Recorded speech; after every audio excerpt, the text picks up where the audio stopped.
Welcome everyone to the location and fight guide for Sir Magnus, the Overseer.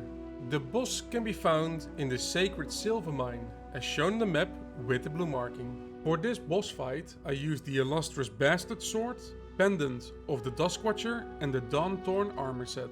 I also used the Blood Rage, Power Surge, Veil of Chaos and Crimson Beam abilities. Before starting this boss, make sure to clear the location of non-related boss enemies. During this fight, a lot of abilities will apply chill and freeze. When you are chilled, your movement speed is reduced by 15%. When you are chilled, some abilities will also freeze you, making you unable to move or act.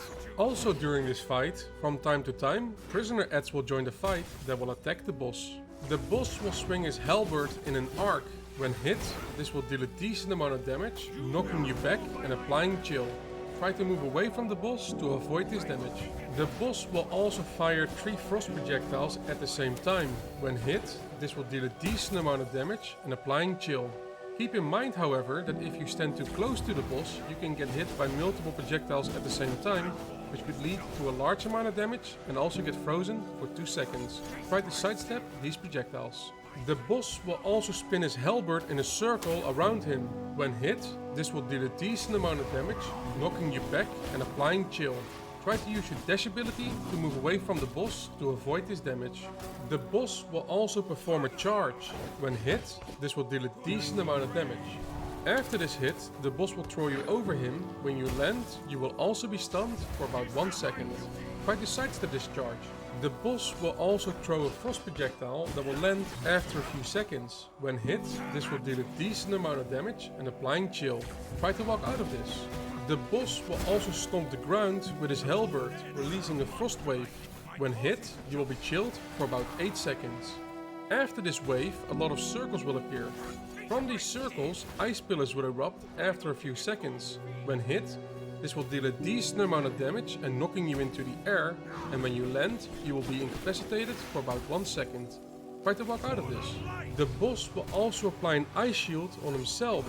While this ice shield is active, the boss will heal himself for about 15% of his total health. I would recommend trying to destroy the shield as soon as you can to minimize the amount of health the boss will get back. However, you can also take this time to heal yourself if needed. The boss will also sometimes cast a wall of ice pillars to block you off.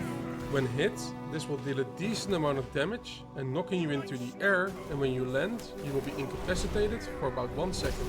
All ice pillars in this fight are meant to trap you, so I would recommend trying to clear them if you get too many of them. Try to make the most out of the prisoner adds, as these adds will distract the boss for a brief amount of time. During this, you could try to clear some pillars. New knowledge acquired. After killing this boss, you will gain a tier 2 frost spell point that you can spend on a tier 2 frost ability of your choosing in the frost ability tab. You will also unlock an assortment of white storage shelves and also the coin and fish storage boxes.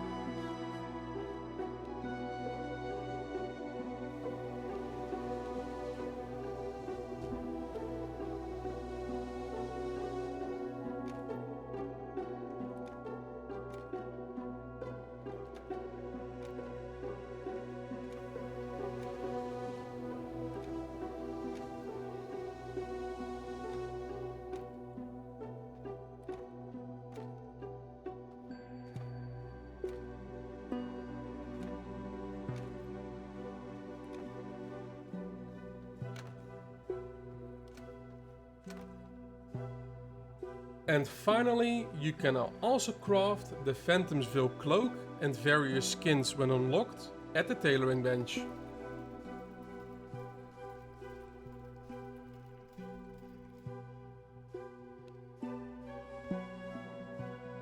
I hope you enjoyed this guide, and if you want to see some live content or have any questions about the game, you can always come and visit me at twitch.tv/Jiraku. Thank you again very much for watching, and I see you all next time.